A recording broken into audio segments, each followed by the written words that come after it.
さんこんにちは、車愛です。ついにですね、ランクル250が納車されましたこんな感じで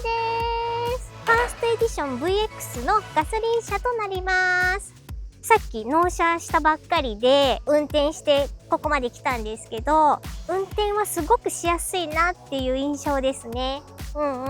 で、私普段アルファードとクラウン乗ってるんですけど、結構ね、クラウンとかアルファードもハンドルが扱いやすくて軽めなので、これもね、すごくハンドルは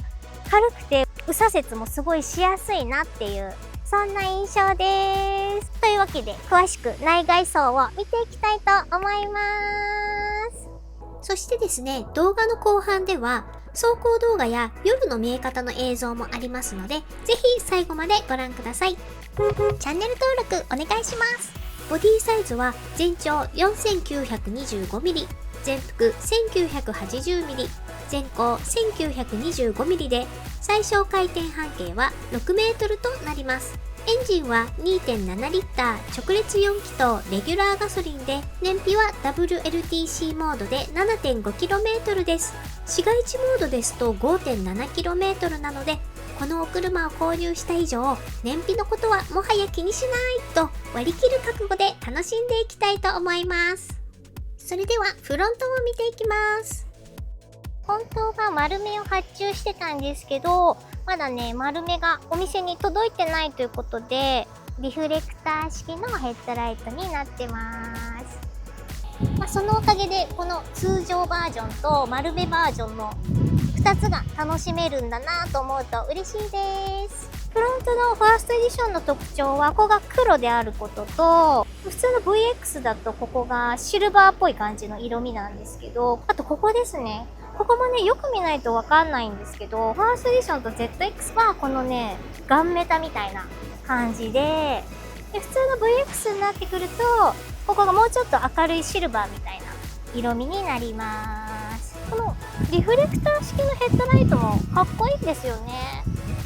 オプションつけたのといえば丸目ぐらいですね。他はね、ドラレコも全部ついてますので、ほとんど何もつける必要がないぐらい装備は整ってます。お色はチャレンジせずに無難に白を選んじゃったんですけど、白は白でね、膨張色ということで、より一層大きく見えるのかなっていう感じがします。ちょっと曲がってる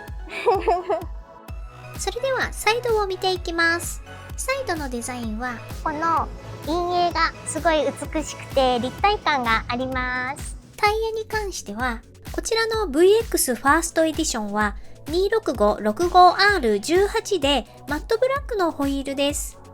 このホイールのデザインとお色はファーストエディションのみのデザインとなっています。あとサイドの特徴は、このファーストエディションと ZX だと、ここがボディと同色じゃなくて黒いドアハンドルになります。さらに、運転席と助手席のドアでのみ施錠ができるようになっていて、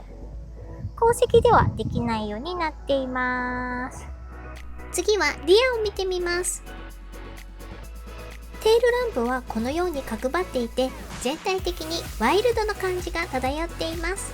これ VX なんですけど、ファーストエディションなので、ここがブラックなのがファーストエディションの特徴ですね。またリアスポイラーがファーストエディションと ZX ではブラックで、通常の VX はボディと同色になります。マフラーは左から出てるんですね。そしてここのボタンを押すと、このように上半分だけ開けることができます。リアゲートはこのように電動となっています。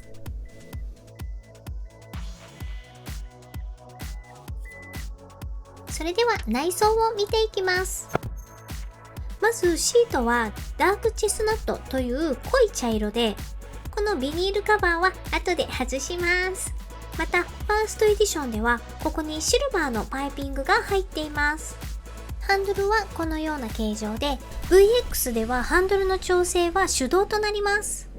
正面に7インチのメーターがついています。ZX ですと 12.3 インチのメーターで、さらにはヘッドアップディスプレイもついているので、せめて VX のファーストエディションにもついていたらよかったなと思います。クラクションはこのような音がします。ここのエアコンの吹き出し口のリングのお色もファーストエディションと ZX ではガンメタ風なお色になっているのが特徴です。中央には 12.3 インチのディスプレイオーディオがついていて、周囲を確認するカメラの画質が非常に良くて気に入っています。その下のエアコンの吹き出し口のここもファーストエディションと ZX ではガンメタ風のお色になっていて、ハザードボタンを押すとこのような音がします。結構控えめな音量です。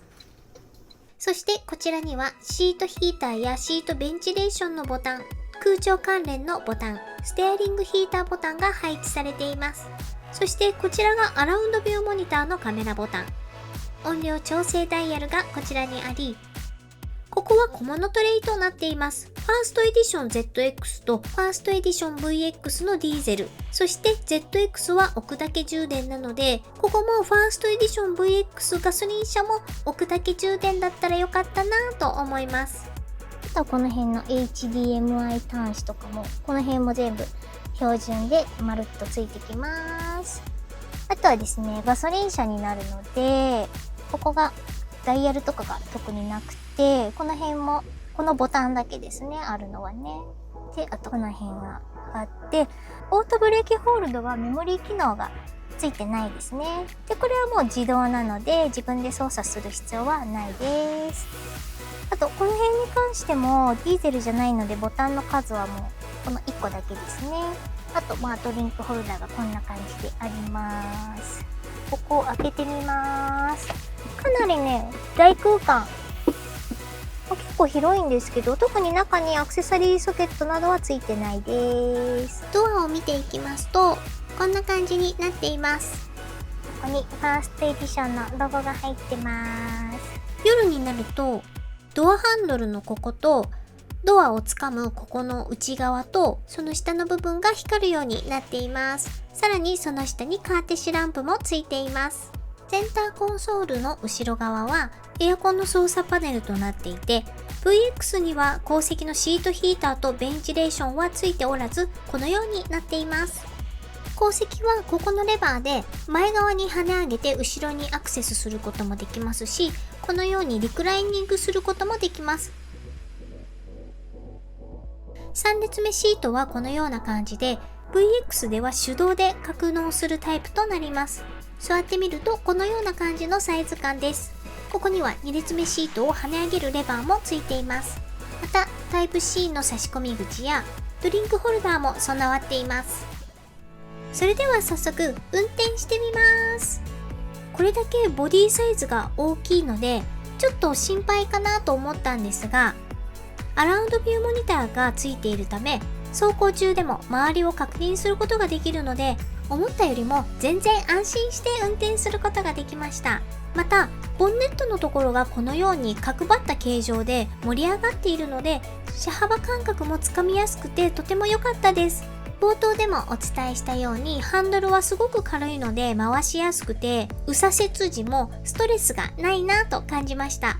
やはり想像通りパワーはないなという感じなので、あまり無理にアクセルとかを踏み込むことなく、ゆったりと落ち着いて運転することができました。またやはりこれだけ大きいので小回りはそんなに効かないので、ちょっと狭い駐車場などに止めるのは何回か切り返したりする必要もあるのですが、これも慣れていけば全然気にならないんだろうなと思います。またオーディオに関してなのですが、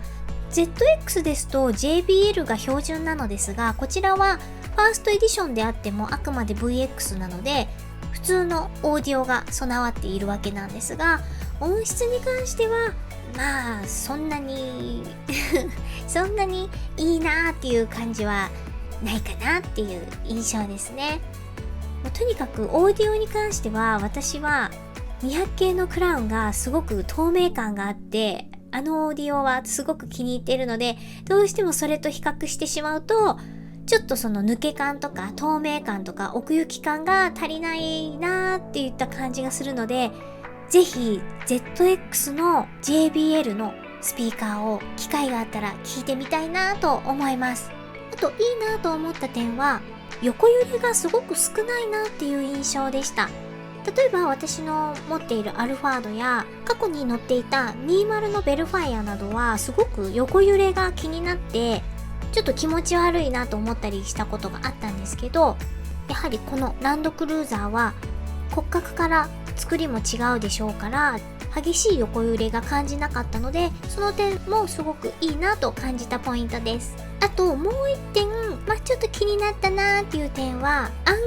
外エンジン音がうるさいかなーって思いましたね。どうしても私がメインで乗ってる車がクラウンとかアルファードなので、それとどうしても比較してしまう部分があるんですが、エンジン音は気になるなといった感じですね。ただ私にとってはこのランドクルーザーというお車自体が初めてですので、長年のねランドクルーザーオーナー様からするとかなりこのお車は進化したお車に感じられてる方も多いのかもしれないので、その辺はちょっと長年のオーナー様と私でちょっと感覚が違うので、私の感想に関してはある程度優しく見守っていただきたいんですけど、私の感想はこういう感想でしたなので長年のオーナー様は、どうお感じになったのかぜひコメントで教えていただけると嬉しいです。ということで今回は納車したてのランドクルーザー250ファーストエディション VX をご紹介いたしましたが、いかがでしたでしょうか。